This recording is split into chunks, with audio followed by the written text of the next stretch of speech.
Everyone, स्वागत है आप सबका learning with Gautam YouTube channel में। तो आज के इस वीडियो में हम करने वाले हैं क्लास 12th म्यूजिक के यानी कि संगीत के most important VVI objective question answer को, जो कि आपके आने वाले बोर्ड एग्जाम के लिए काफ़ी ज़्यादा इंपॉर्टेंट प्रश्न रहने वाला है। तो आप लोग वीडियो को अच्छे से ध्यानपूर्वक और लास्ट तक जरूर देखिएगा। तो चलिए शुरू कर लेते हैं फर्स्ट क्वेश्चन से। और फर्स्ट क्वेश्चन क्या है हमारा कि राग यमन का समय क्या है, यानी कि किस चीज़ का समय यहाँ पर पूछा जा रहा है। तो राग यमन के गाने और बजाने का समय क्या है। तो राग यमन को रात के समय में गाया बजाया जाता है, यानी कि ऑप्शन नंबर इसका बी हो जाएगा। अगला क्वेश्चन है तल किसे कहते हैं। तल जो है किसे कहते हैं। तो संगीत का जो लयबद्ध रूप होता है, यहाँ पर तल नहीं होगा ताल होना चाहिए था। तो इस संगीत का जो लयबद्ध रूप होता है, जो लय में हम गाते रहते हैं संगीत को, उसी को कहते हैं। ऑप्शन नंबर इसका बी हो जाएगा। अगला क्वेश्चन है हमारा मुक्त ताल किससे संबंधित है। तो मुक्त ताल जो है किससे संबंधित है, ये संबंधित है ताल से ही, यानी कि ऑप्शन में इसका सी हो जाएगा। नेक्स्ट क्वेश्चन है हमारा अगला क्वेश्चन, ध्रुपद किस प्रकार का गायन है। इंपॉर्टेंट क्वेश्चन है, याद रखिएगा कि ध्रुपद किस प्रकार का गायन शैली है। तो ध्रुपद जो है ये गंभीर और शास्त्रीय गायन शैली है, यानी कि ऑप्शन में इसका बी हो जाएगा। इंपॉर्टेंट क्वेश्चन है, याद रखिएगा। जितना क्वेश्चन करवा रहे हैं आप लोगों को सभी क्वेश्चन सिलेक्टेड और इंपॉर्टेंट ही है, लेकिन जिसमें आपको बता रहे हैं कि इंपॉर्टेंट है उसको अच्छे से नोट कर लीजिए या फिर अच्छे से याद रखिए। समझ गए कि इंपॉर्टेंट है तो यानी बहुत ही ज़्यादा इंपॉर्टेंट है। समझ गए। अब अगला क्वेश्चन करते हैं। और नेक्स्ट क्वेश्चन है आलाप में किसका प्रयोग किया जाता है। आलाप में किसका प्रयोग किया जाता है। तो आलाप में ना राग का विस्तार किया जाता है। क्या किया जाता है। तो आलाप में राग का विस्तार किया जाता है। ऑप्शन ए हो जाएगा। अगला क्वेश्चन है गजल किस प्रकार के संगीत को कहा जाता है। गजल जो है ये किस प्रकार के संगीत को कहा जाता है। तो ये कहा जाता है कवि संगीत को। गजल किस प्रकार के संगीत को कहा जाता है। तो कवि संगीत को। अगला क्वेश्चन है हमारा संगीत में ताल के कितने प्रकार होते हैं। तो संगीत में ताल के जो हैं 7 प्रकार होते हैं। याद रखिएगा, संगीत में ताल के कितने प्रकार होते हैं। तो 7 प्रकार होते हैं। अगला क्वेश्चन है राग शिवम किसकी विशेषता है। तो राग शिवम जो है शास्त्रीय संगीत की विशेषता है। ऑप्शन नंबर इसका बी हो जाएगा। अगला क्वेश्चन है हमारा ख्याल संगीत में किसका महत्व होता है। इंपॉर्टेंट क्वेश्चन है, याद रखेंगे। ख्याल संगीत में किसका महत्व होता है। तो राग और सुर जो है इस दोनों का महत्व होता है ख्याल संगीत में। ऑप्शन डी हो जाएगा। अगला क्वेश्चन है राग तान में किसका प्रयोग होता है। राग तान जो है उसमें प्रयोग किसका होता है। गायन वादन नृत्य का। तो राग तान में जो है वादन का प्रयोग किया जाता है, यानी कि ऑप्शन बी हो जाएगा। अगला क्वेश्चन है संगीत रत्नाकर के लेखक कौन थे। इसका आंसर तो आप लोगों को पिछले वीडियो में बता चुके हैं कि संगीत रत्नाकर जो है इसके लेखक हैं पंडित सारंग देव, यानी कि ऑप्शन में इसका ए हो जाएगा। अब अगला क्वेश्चन करते हैं। नेक्स्ट क्वेश्चन है हमारा राग भैरवी का समय है। इंपॉर्टेंट क्वेश्चन है, याद रखिएगा। यानी क्वेश्चन आपसे पूछ रहा है कि राग भैरवी का गाने का समय क्या है। तो शाम के समय में राग भैरवी को गाया बजाया जाता है, यानी कि ऑप्शन बी हो जाएगा। अगला क्वेश्चन है ओस्तक किसके साथ प्रयोग होता है। ओस्तक जो है इसका प्रयोग किसके साथ होता है। तो इसका प्रयोग होता है गायन के साथ, यानी कि ऑप्शन में इसका सी हो जाएगा। अगला क्वेश्चन है कर्नाटकी संगीत में स्वर वैली किसके लिए प्रयुक्त होता है। तो कर्नाटकी संगीत में जो स्वर वैली होता है वो राग के लिए प्रयुक्त होता है, यानी कि ऑप्शन में इसका ए हो जाएगा। और देखिए अगर आप लोग म्यूजिक का गेस्ट क्वेश्चन लेना चाहते हैं तो वो भी ले सकते हैं, और ऑलरेडी जो है बहुत सारे बच्चे इसका गेस्ट क्वेश्चन ले चुके हैं। म्यूजिक का नहीं, सभी सब्जेक्ट का इसमें गेस्ट क्वेश्चन मिलता है, तो वो क्वेश्चन जो है उसका PDF ऑलरेडी बहुत सारे बच्चे ले चुके हैं। तो जो लोग भी ले लिए और वीडियो को देख रहे हैं तो आप लोग वीडियो को थोड़ा स्किप कर लीजिएगा, वीडियो को थोड़ा आगे से देख लीजिएगा। और जो लोग अभी तक नहीं लिए इस PDF को और इसमें आपको क्या क्या मिलेगा और कैसे लेना है आपको जल्दी से बता देते हैं। समझ गए। तो ये देखिए आपका आर्ट्स में जो भी सब्जेक्ट हो 5 सब्जेक्ट आपका होगा, पता है। तो 5 सब्जेक्ट में आपका हिंदी होगा, हिस्ट्री इंग्लिश भी होगा और म्यूजिक तो होगा ही। 3 सब्जेक्ट तो होगा ही। इसके अलावा आपके कुछ भी हो सकते हैं सब्जेक्ट, चाहे आपका हिस्ट्री हो, पॉलिटिकल, ज्योग्राफी, कुछ भी हो। इस 10 में से देख सकते हैं, इसी 10 में से कोई आपका 5 सब्जेक्ट होगा। तो इस 5 सब्जेक्ट का PDF आप लोग ले सकते हैं। और इसमें आपको मिलेगा क्या क्या। तो देखिए इसमें आपको ऑब्जेक्टिव मिलेगा, सब्जेक्टिव मिलेगा और PYQ मिलेगा। ऑब्जेक्टिव में क्या रहेगा। तो ऑब्जेक्टिव में अगर बात कर ले तो जैसे चैप्टर वाइज म्यूजिक में आपके सिलेबस में जितना भी चैप्टर दिए गए हैं सभी चैप्टर के चैप्टर वाइज ऑब्जेक्टिव क्वेश्चन आपको मिल जाएगा। साथ ही साथ आपको लघु उत्तरीय और दीर्घ उत्तरीय प्रश्न मिल जाएगा, जिसकी संख्या यहाँ पर आप लोग देख सकते हैं। ऑब्जेक्टिव की संख्या 400 और सब्जेक्टिव जो लघु उत्तरीय और दीर्घ उत्तरीय प्रश्न है उसकी संख्या 100 है। उसके साथ आपको क्या मिलेगा। तो PYQ ऑब्जेक्टिव क्वेश्चन मिलेगा, जो कि 2013 से 2024 तक कराएगा, यानी कि 2013 से 2024 11 साल में जो भी क्वेश्चन आपके एग्जाम में पूछे गए उन सभी प्रश्नों को एक ही PDF में आपको मिल जाएगा आंसर के साथ। और अगर आप लोग इतना कर लेते हैं ऑब्जेक्टिव ऑब्जेक्टिव, सब्जेक्टिव और ये पीवाईक्यू को सिर्फ प्रैक्टिस के लिए आपको दे रहे हैं, ताकि आप लोग जैसे ये ऑब्जेक्टिव क्वेश्चन यहाँ पर जो 400 कीजिएगा, उसके बाद खुद को एनालाइज करने के लिए कुछ क्वेश्चन तो चाहिए ना, देखने के लिए कि हमसे क्वेश्चन एग्जाम में बनेगा कि नहीं। तो ये जो पीवाईक्यू क्वेश्चन है इसको आप बना करके देखेंगे कि हमसे क्वेश्चन बनता है कि नहीं। और सब्जेक्टिव क्वेश्चन आपको दे ही रहे, इतना अगर कर लेते हैं, इसके अलावा आपको कुछ भी करने की जरूरत नहीं पड़ेगी, कोई बुक नहीं, कोई गेस्ट पेपर नहीं, कोई क्वेश्चन बैंक नहीं, इतना कर लीजिए, आपके एग्जाम के लिए इनफ है। समझ गए। अब बात कर लेते हैं कि सभी सब्जेक्ट की।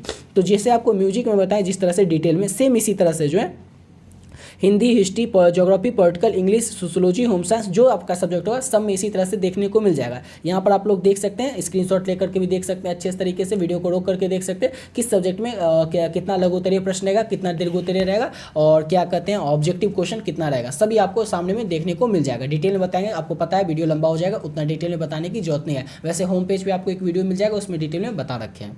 उसके बाद आप बात कर ले तो इसको लेना कैसे, तो ये नंबर है 7903820891।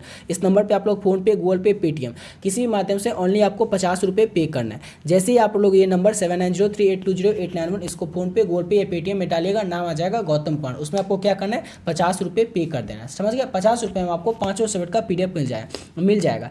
तो और आपको पे करके इसी नंबर पर स्क्रीनशॉट भेज देना व्हाट्सएप पे, इसी नंबर से व्हाट्सएप है, उस पर आपको क्या करना है, ये 50 रुपये जो पे कीजिएगा इसका स्क्रीनशॉट भेज देना, और जो आपका सब्जेक्ट हो 5 सब्जेक्ट उसका नाम आपको मैसेज कर देना। 5 सब्जेक्ट का जो PDF है वो आपको मिल जाएगा। PDF की जो संख्या होंगी वो टोटल 17 से 18 PDF होगा। अगर इस सबको अच्छे से कर देते हैं सारे PDF को, इसके अलावा आपको किसी भी सब्जेक्ट में कुछ भी करने की और कुछ भी जरूरत नहीं पड़ेगी। हाँ, एक चीज़ जरूरत पड़ेगी, वो हो जाएगा इंग्लिश में और हिंदी में। इसमें होता है ग्रामर सेक्शन।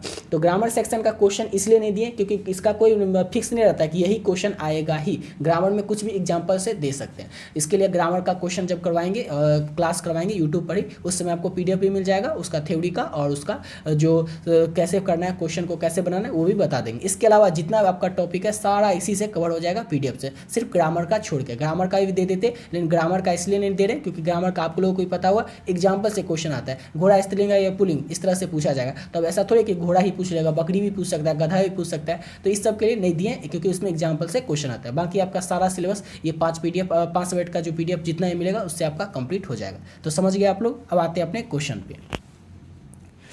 अब अगला क्वेश्चन कहाँ पे था, और अगला क्वेश्चन था 15 नंबर। राग मल्हार कौम में कौन सा स्वर प्रमुख होता है। तो राग मल्हार जो है इसमें गौ स्वर जो है ये प्रमुख होता है। ऑप्शन नंबर इसका हो जाएगा C। सेम ये क्वेश्चन 2017 में पूछा गया था, तो याद रखिएगा आप लोग इस क्वेश्चन को भी। अगला क्वेश्चन है लय किसे कहते हैं। तो संगीत की जो गति होती है उसी को हम लोग क्या कहते हैं, लय कहते हैं। ऑप्शन नंबर इसका D हो जाएगा। अगला क्वेश्चन है तल की इकाई को क्या कहा जाता है। तल की जो इकाई होती है उसको क्या कहा जाता है, तो उसको हम लोग मात्रा कहते हैं। क्या कहते हैं, तो मात्राएं कहते हैं तल की इकाई को। ऑप्शन A हो जाएगा। अगला क्वेश्चन है द्रुत गायन की गति क्या होती है। द्रुत गायन की जो गति होती है वो क्या होती है, तो वो तेज होती है, यानी कि ऑप्शन नंबर इसका C हो जाएगा। अगला क्वेश्चन है सप्तक कितने प्रकार के होते हैं। आपके एग्जाम में अगर बात कर ले पिछले 11 साल में, तो पिछले 11 से में कुछ साल में क्वेश्चन 6 से 7 बार पूछा जा चुका है कि सप्तक कितने प्रकार के होते हैं, तो 3 प्रकार के होते हैं। अच्छे से याद रखिएगा इसको। अब अगला क्वेश्चन है हमारा कौन सा राग रात्रि के समय में गाया और बजाया जाता है। तो राग यमन, राग भैरवी, राग मल्हार या राग बागेश्वरी। कौन सा राग, 4 ऑप्शन में से आपको बताना है। 4 ऑप्शन में से आपको बताना है कि कौन सा जो राग है इसको रात्रि के समय में गाया जाता है, तो राग यमन को। ऑप्शन नंबर हो जाएगा इसका A। यमन से याद रखिएगा रात्रि। राग यमन को कब गाया जाता है, तो रात्रि के समय में। ऑप्शन नंबर A हो जाएगा।